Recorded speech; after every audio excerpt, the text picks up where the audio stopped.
Life, a very special gift from God, a treasure, a privilege. We uphold life not only because it is a gift from God, but because through us, we also bring that same life here on earth. Life also has a habit of introducing rare scenarios, unpleasant circumstances that cannot be comprehended. Thankfully, God also has a habit of presenting supernatural solutions. Some of them seem fictitious because they are inexplicable. God's way of exhibiting His supremacy, His existence, and His glory. One of the first commands from God to man was to multiply and replenish the earth. But what happens when barrenness or infertility becomes your obstruction? The following account is a test that many families would fail, a painful experience that no one wants to go through. My name is Flavian Chinengundu. My name is Dananai Chinengundu.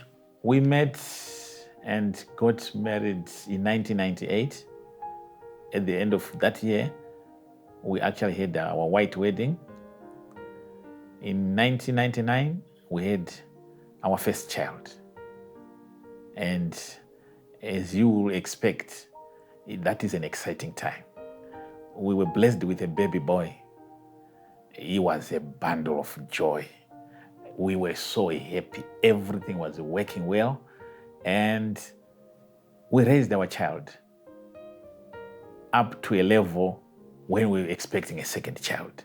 Then things went apart. As we were growing up, I really wanted to have 4 children. And I wanted to have them quick so that I would look after them while I was still young. Getting pregnant was not a problem. I got pregnant, but unfortunately, I lost the first pregnancy at 5 months. I got pregnant again for the second time. I lost the pregnancy at 3 months. I got pregnant again for the third time. I lost the pregnancy at 3 months as well. After numerous miscarriages, Dananai was devastated and isolated. I started having some complications. I was having severe stomach pains and a backache. And I went to my gyno. I had developed a cyst on my right side. They operated me, they opened my womb, they removed the cyst from the right side. Then that one, it got healed. I failed to conceive again. They carried out a minor operation to find out what was the problem. They found out that I had left a cyst again. They operated me. The first one was on the right side and the other one on the left over the second time. And then after that, I failed to conceive again. But when I had the right ovarian cyst removed, complications arose. They noticed when they were doing the minor operation that the fallopian tube and the ovary, they got stuck together. I think that's what they call adhesions in the medical field. After numerous miscarriages, several surgical operations, established infertility, emotional turmoil, and pressure, would she get any support or the pressure would mount? Things just did not work out. As a man, you always have this boldness but I was crying inside that, what is this? No one could give an explanation. The pain of infertility runs deep. It tears families apart. It goes beyond just a couple. It involves everyone around you because through their concern, they keep asking questions as to why you do not have children, in turn, putting pressure on the couple. I had stopped going for my menses completely, I think for about more than a year. So trying to be pregnant, it was difficult.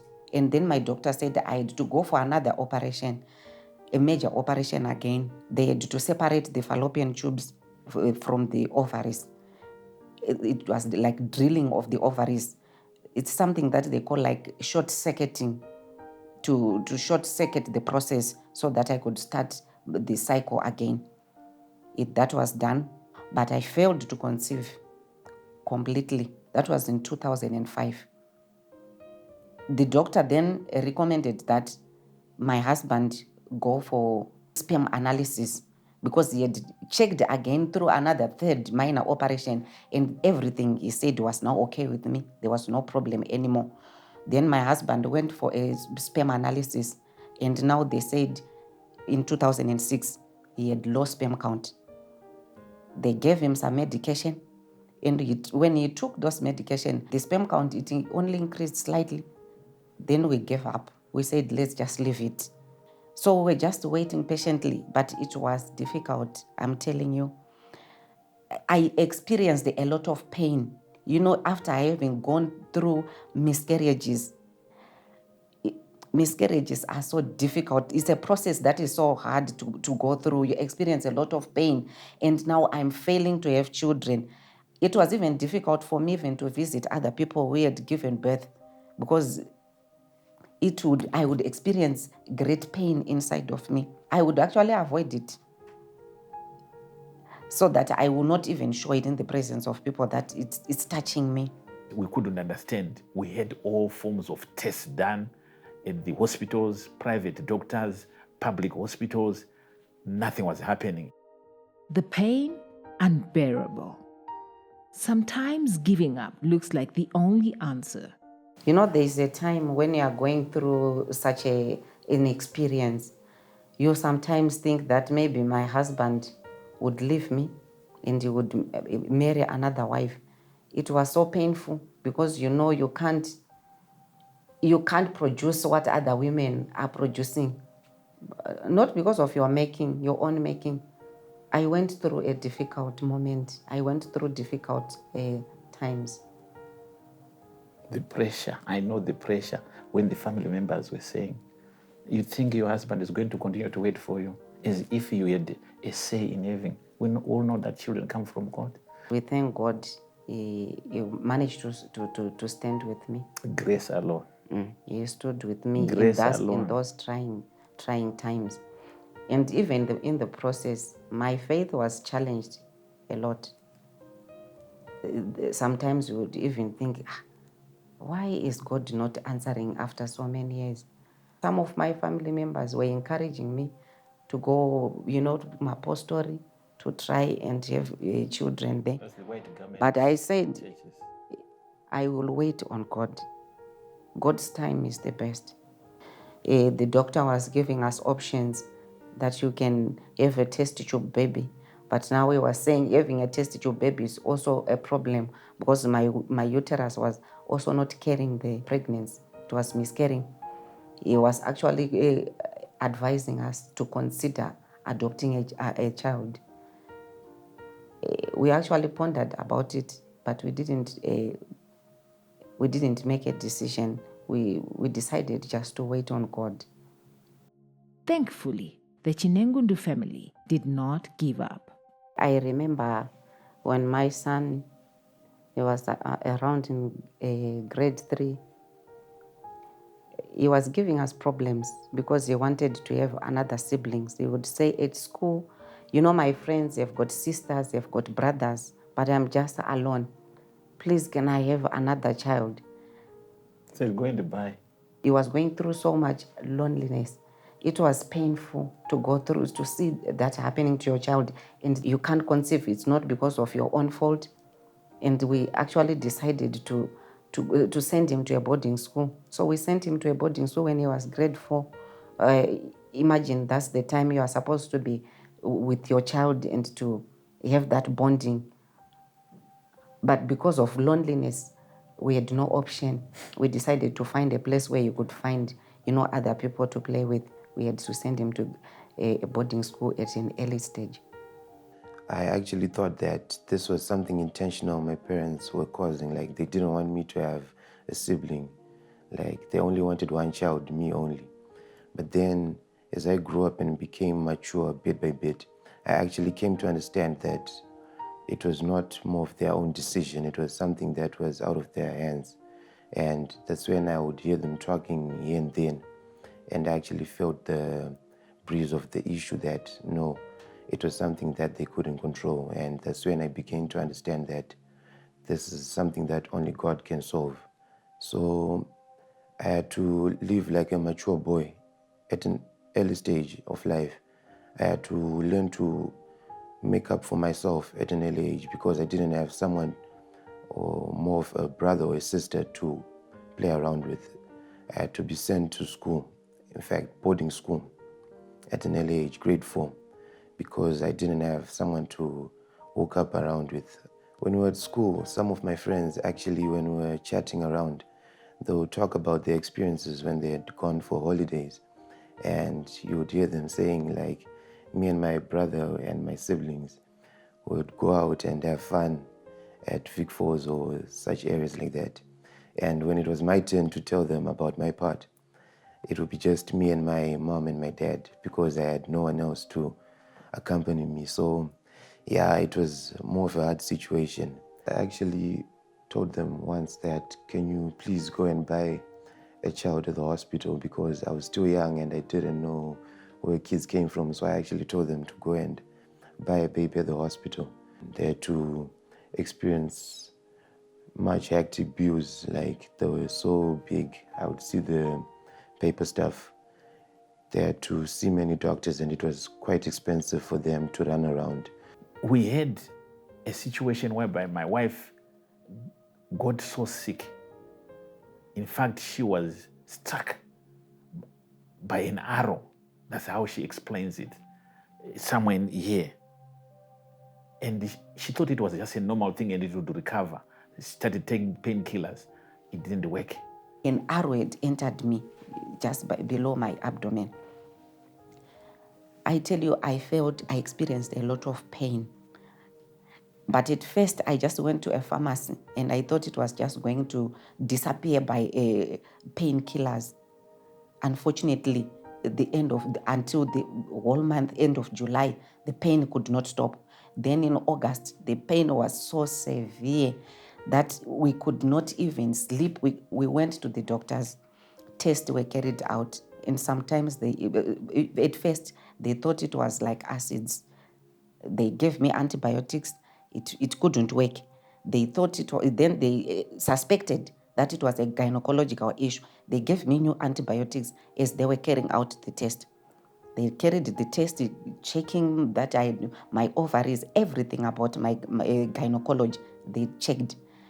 There was nothing. And they would just increase the strength of the painkiller every time I got there. I would go to hospital. I think after 3-4 days, I would be back in hospital. She was given antibiotics and more painkillers, but each time she took those medicines, the pain increased to the extent that one day she even thought she was going to die. I would take them for a day or two, then the pain would resurface and even become worse than it was before. And I got devastated. This situation was actually traumatizing because she had to go to the hospitals there and then very often, and I had to experience this in my time of writing my exams, and it was actually breathtaking. I couldn't focus much on my exams because I had to give much attention to my parents.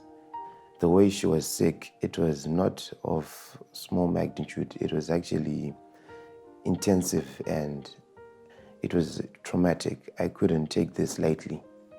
It would go on and on. It was something that was flowing. It didn't end there. So it took a very long period, my mom going in and out of the hospital, and it was actually bad. At that point, I can tell you, sometimes you can actually give up. I was also almost on the point of giving up.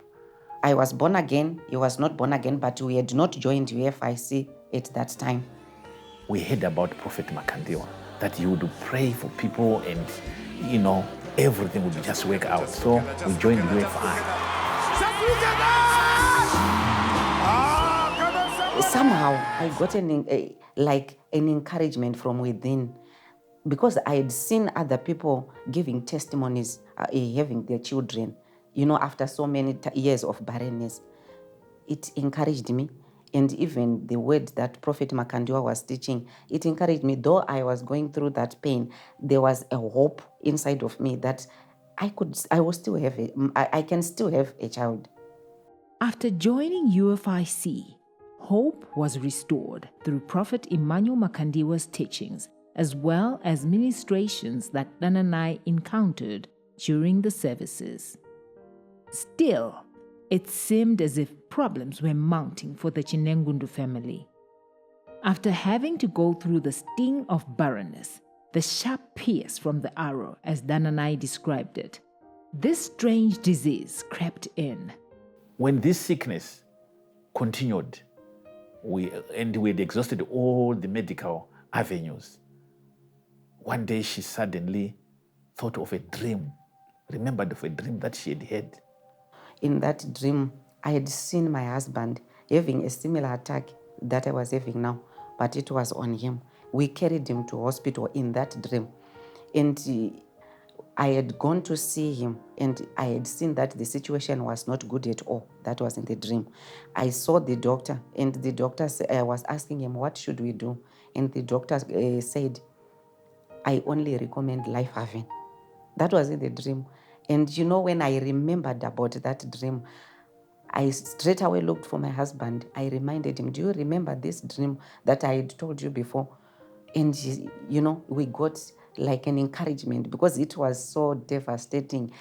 I thought I was not even going to make it. I didn't even think that I was going to spend 2 or even a day more because I could not sleep the whole night. I failed even to have a sleep even a single second. We then agreed with my husband that we should inquire with Life Haven. I inquired that night. It was on a Wednesday. I inquired, and they said there was Life Haven checking in the following day on Thursday. You know, I was so happy because if it was not the following day checking into Life Haven, I thought I was not even going to make it. I prepared my things that night.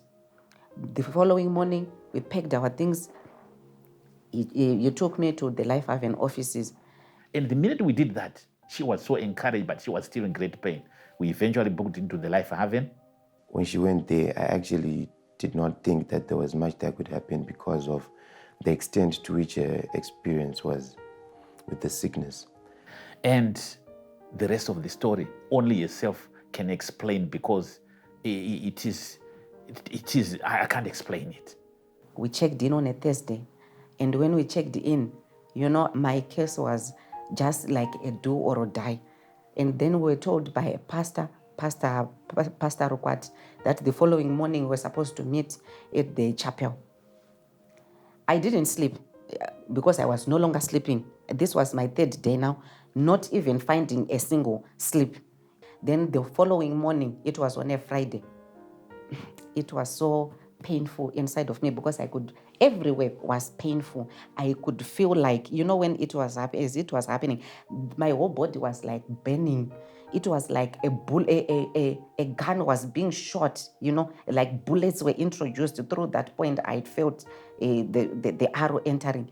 It's like the bullets were entering, a gun was firing in bullets in my body, and the whole body will become painful like pricks of needle all over. It was no longer like my body. I was no longer myself at all. And something happened that Friday morning before the church service. I was hit by lightning, something that I'd never experienced before.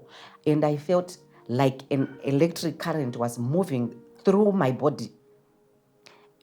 I was actually shaken.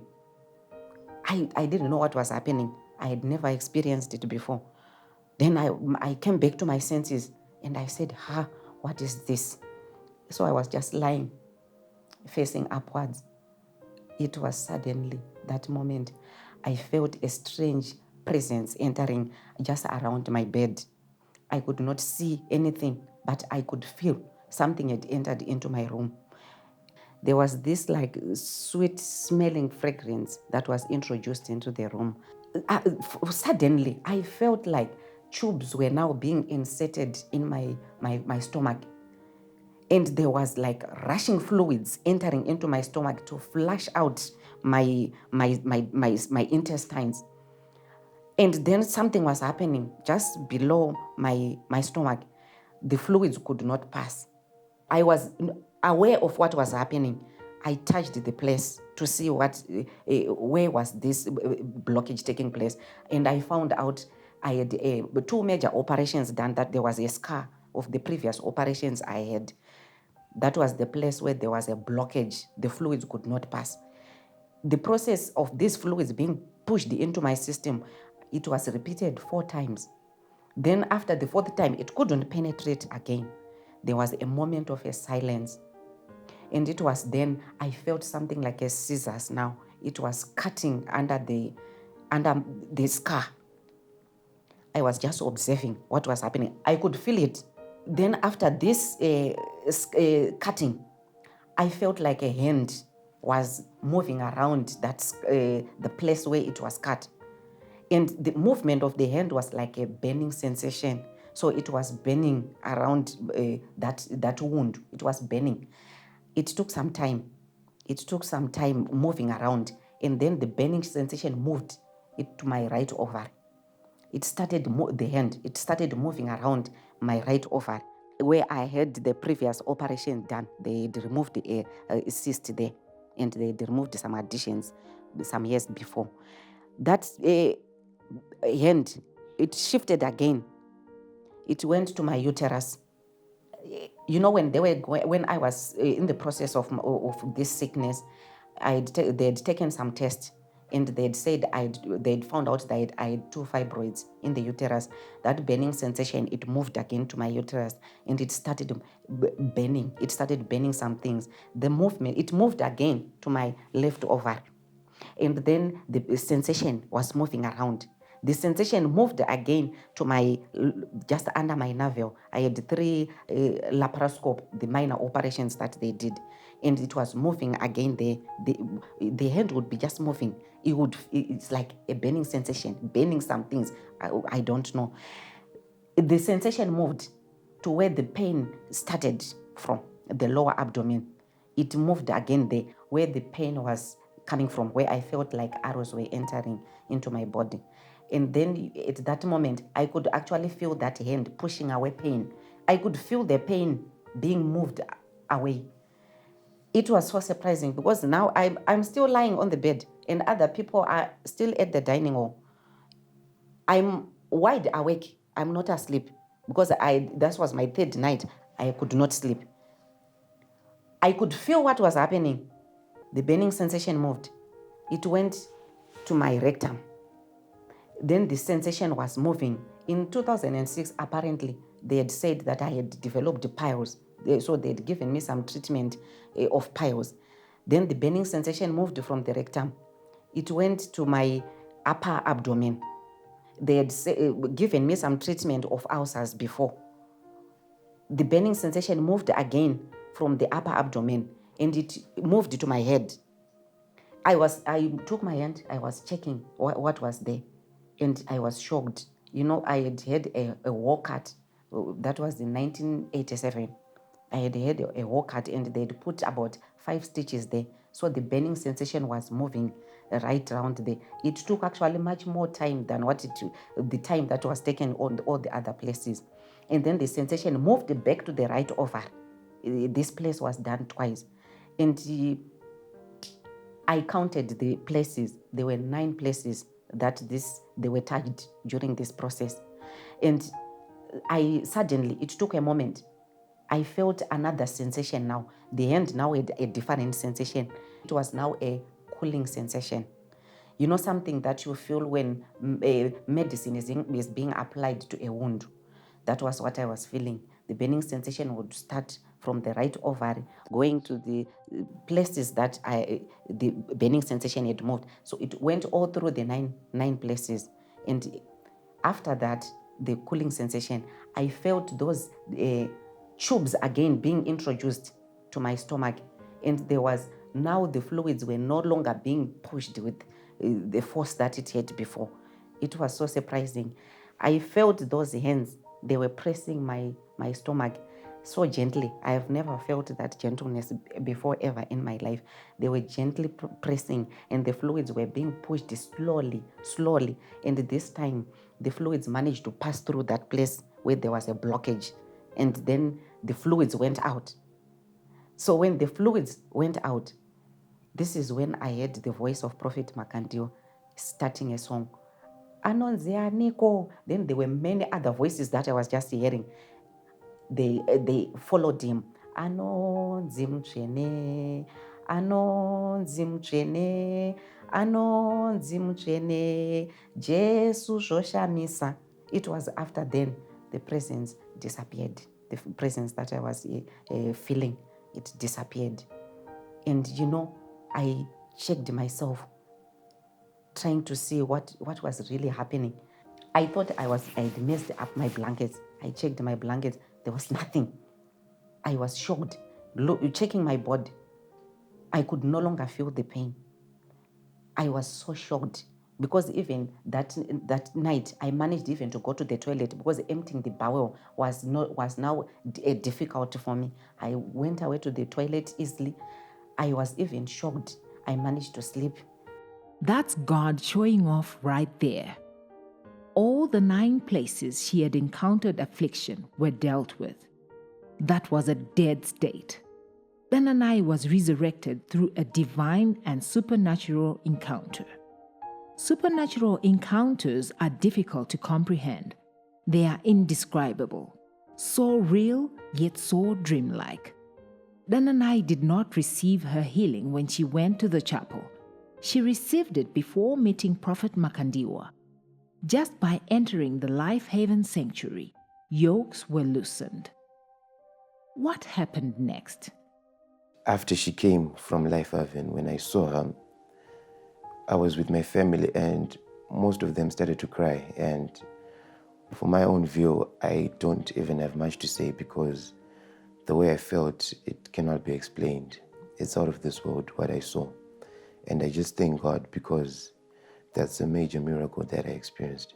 It left me thinking that the experience that I had in Life Haven, I was like in a theater where I was receiving new organs now, like ovaries, receiving new ovaries, having those fibroids removed, receiving new ovaries, new uterus. This was only the presence of God and the touch of God.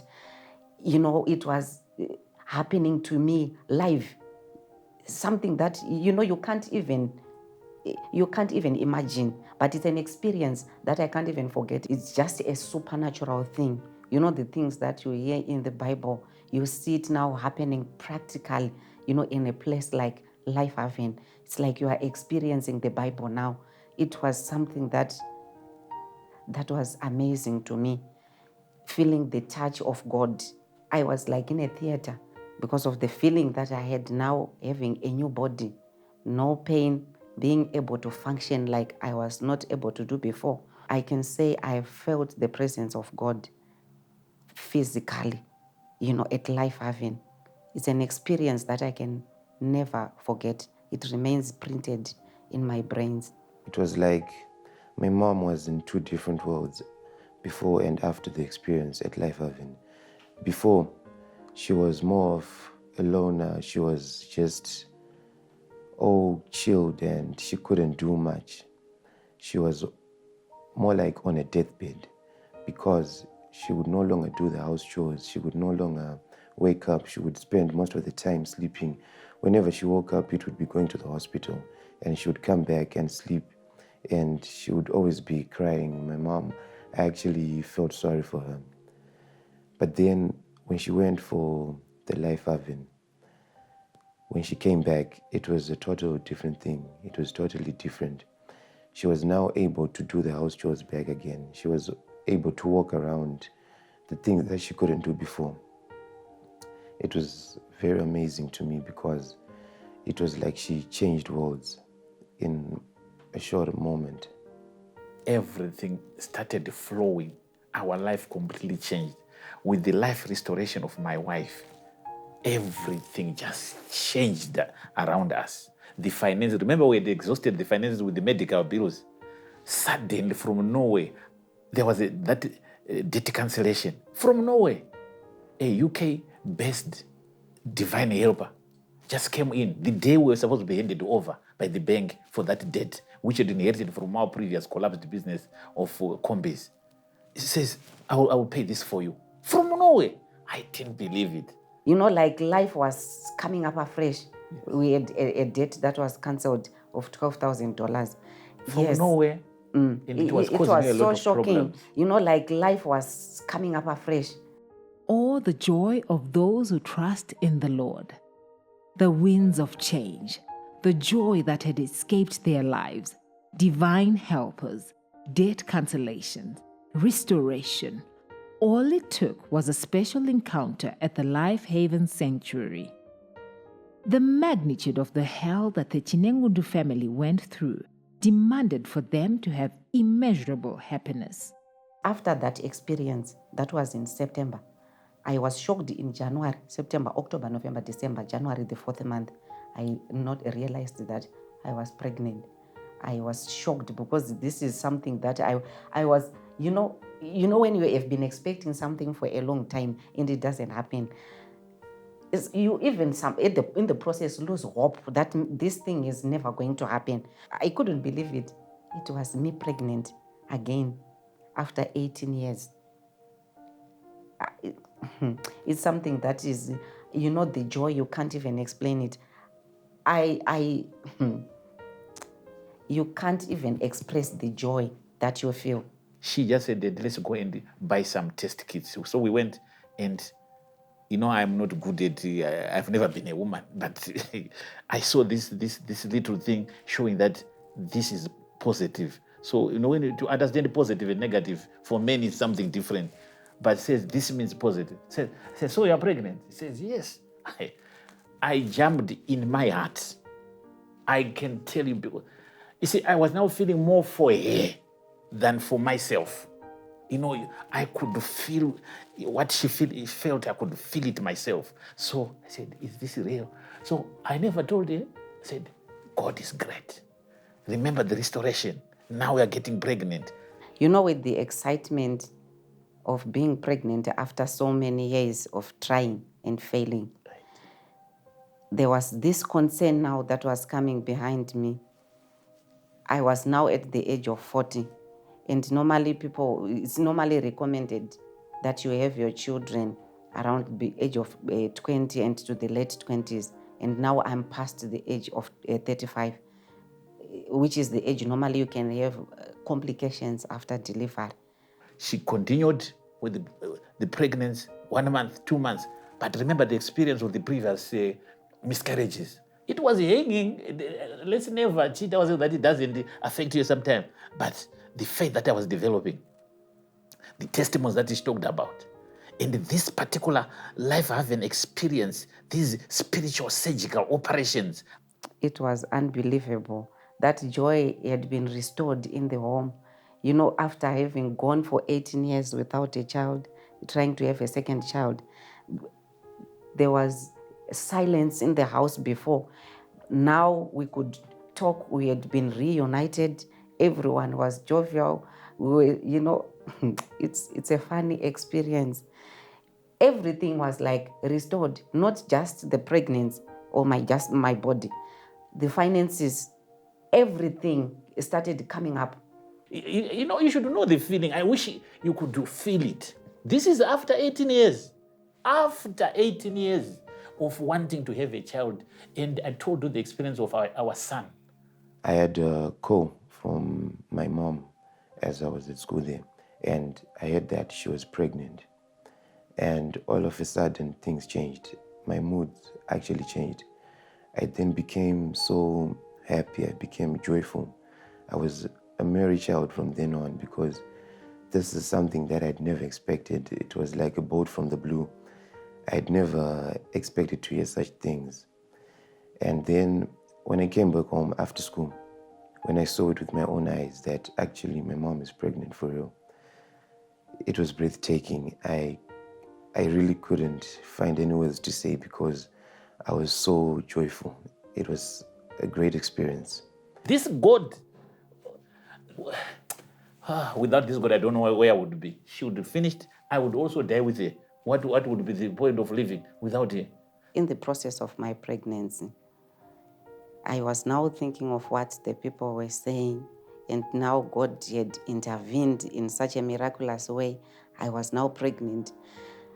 It made me feel like a woman again. There was like a renewal of thoughts. I'm now fit in society now, It's so amazing. I would feel so much joy having that new experience again, feeling a baby moving, that there is life now inside of me, feeling the baby kicking. So our pregnancy developed steadily every time. We begin to have the food that we wanted, and the money just flowed. I can tell you of one example. From nowhere, we were blessed with 5,500 within 4 days. But we asked for 5,000. Then I said, there's a revelation here. He provided with 10%. Because 500, the amount above it, he said, imagine he has given us the tithe. But the rest is the story. We actually ended up getting nearly 10,000 within a space of 3 weeks. We had failed even to complete our house. From 2006, the foundation of the house was put in 2006, and we had failed to put this house. And when this pregnancy came about, finances just started coming in from, unexpected sources. So you can imagine her pregnancy with all these things happening. We've been prepared for this child. And we said, now this is Prophet Makandiwa at work. Our level of believing in our Father was rising up. You can imagine the debt is cancelled, the cash is coming, we're eating what we want. If you can imagine even the pregnancy. So eventually at 7 months, she said, let's go to that doctor. I don't want another gyno. I want him to see the work of our Father. So we went to register at one of the most expensive hospitals for delivery. The time came now for me to give birth. To me, it was like another miracle on its own, how it happened. I just, I woke up in the morning doing everything that the house chores that you can do in the home without any pain. And I was having a drink, and that's when I realized that the waters had broken. I was taking a drink, and I was having my chips. I actually left the drink halfway because I remembered that it's not allowed to take a drink when you are in labor because it can delay the labor. So I left the drink. I went to take my things, preparing now for me to go to the hospital. We drove to the hospital, and on arriving, I was shocked. They were saying I was on 8 centimeters on arrival, and the labor had just started about 30 minutes before. And it was so something that was happening in a miraculous way. Even when I was inside, the nurses, they couldn't even understand what was really happening. Before they even finished all the procedures, I was shocked. I was at 10 centimeters, and they actually phoned the doctor that she is fully dilated, ready for delivery. I gave birth, no problem, no complication, no stitches. It was something else. I remember when I was saying to the doctor, I forgot that I was dealing with the doctor. I said, thank you, Prophet. When I wanted to say, thank you, Professor. I said, thank you, Prophet. And I think the professor was saying, what is she saying, this woman?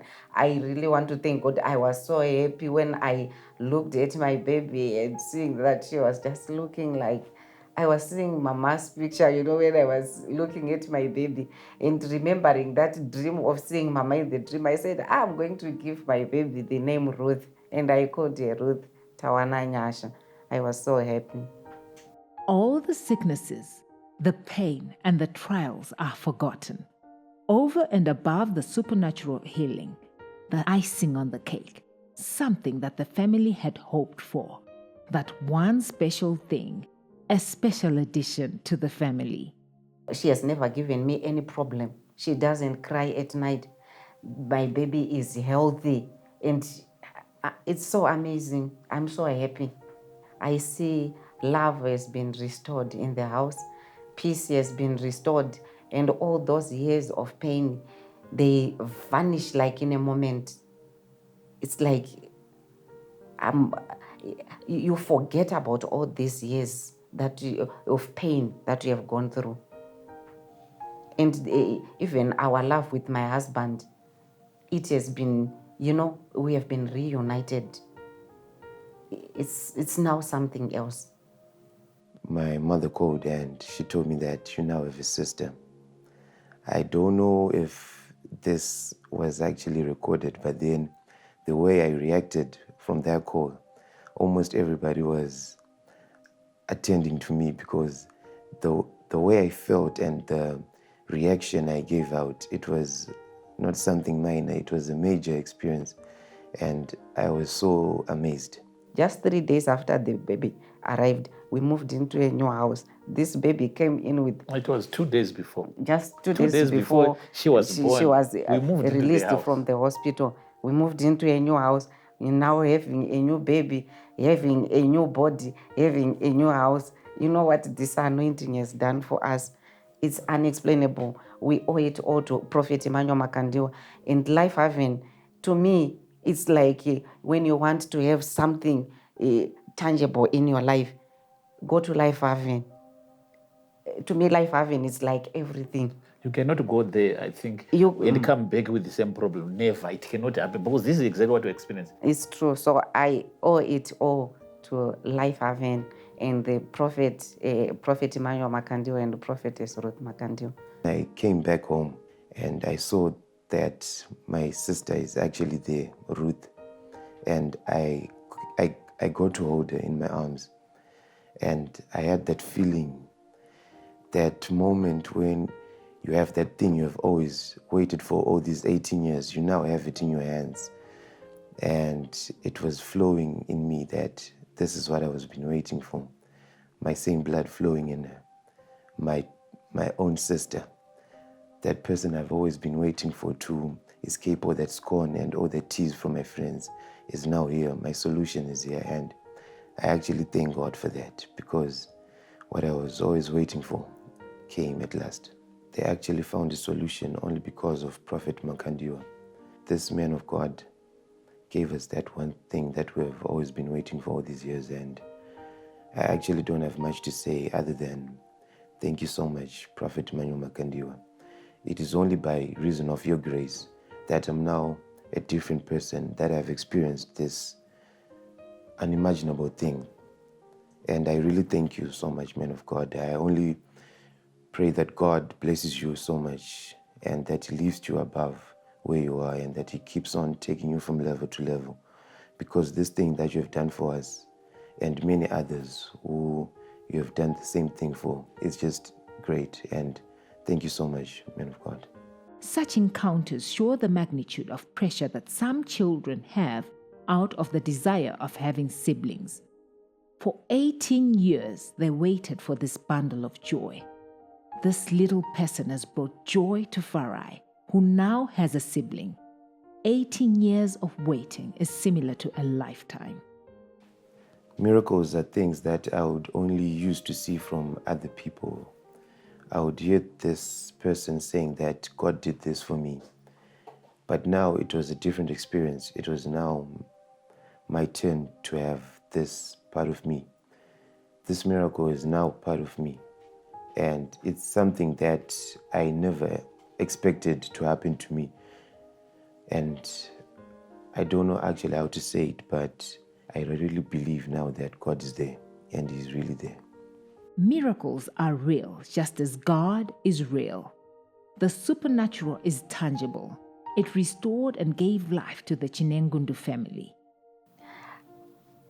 It touched my heart, actually, to think that there are so many people in UFIC, thousands, we are thousands, and out of all those thousands, I am picked out of those thousands, and to have such an encounter, to have such an experience, it touched me a lot. That without Life Haven, I don't even imagine what life could be. If there's life to talk about, because I would have been dead long time ago.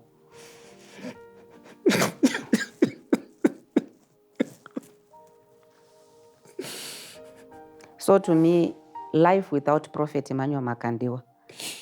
Life without life having. There is no life to talk about. The life that I'm living right now is actually being borrowed from what he has given me. I can't even imagine what my family would be like without such a person in my life, Prophet Emmanuel Makandiwa. Life has been restored. Joy has been restored. Peace has been restored. You know, when you say, people really understand what it means restoration. You were dead. You were dead. And you come complete, new and restored. And you are then given a bed. My question is, do you deserve it? Do I deserve it? Out of all those millions of the sons and daughters of Prophet Makati, do we deserve it? This grace, it's grace alone. Why is he choosing us? Well, out of all the people to do such an inexplicable miracle? I'm not sure if there's any other miracle like this that has happened. Why us? I thank you, Prophet. I thank you, Mama, because you look after our father. When I see him, I think of Exodus 5, verse 3. That's when Aaron went with Moses to Pharaoh to say, we have seen God, and he said, allow us to go into the wilderness to worship him and to offer him, to save him. How could Aaron say that? He says we have seen God, we have met God in that verse. So when you go to Life Haven, it means when you see, they had seen Moses, they are saying we have seen God. We are not aware that when we see Prophet Makato, we have seen God. That verse would not be in the Bible. When you say a prophet, you have seen God.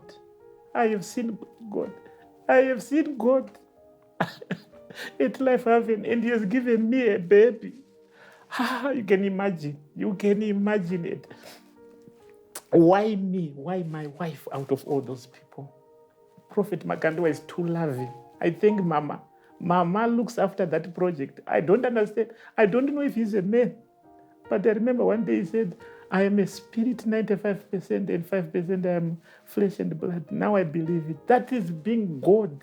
When you see him, you have seen God. And it's only done by the hand of Moses. Things like this happen. The Red Sea will not open up except with the hand of Moses. This thing will not happen without the hand of Prophet Emmanuel Makandiwa. 2 Chronicles 20:20 says, believe in the Lord your God and it shall be established. We've believed we are established. But the same belief is used on the second part of the verse. Believe in his prophets and it shall be prospered. This is prosperity. Why did the Israelites go to Moses when they wanted food? You go to the prophet. We went to the prophet. Anybody who wants anything, prosperity, you get it from Prophet Makandiwa. He is the one sent to give us all this. Everything we want is warehoused in him. I now believe it. No one will tell me anything else. I believe in Prophet Makandiwa because the Bible says, by a prophet they were delivered. By a prophet they were preserved. By a prophet they were prospered. These are the Israelites. Now, by Prophet Makandiwa, we have been delivered. By Prophet Makandiwa, we are now preserved. Our health is here. By Prophet Makandiwa, look at what the prosperity we are receiving. And I believe this is just but the beginning. Thank you, Prophet. Thank you, Mama. Thank you, Mama, Prophetess Ruth Makandiwa. We really appreciate you.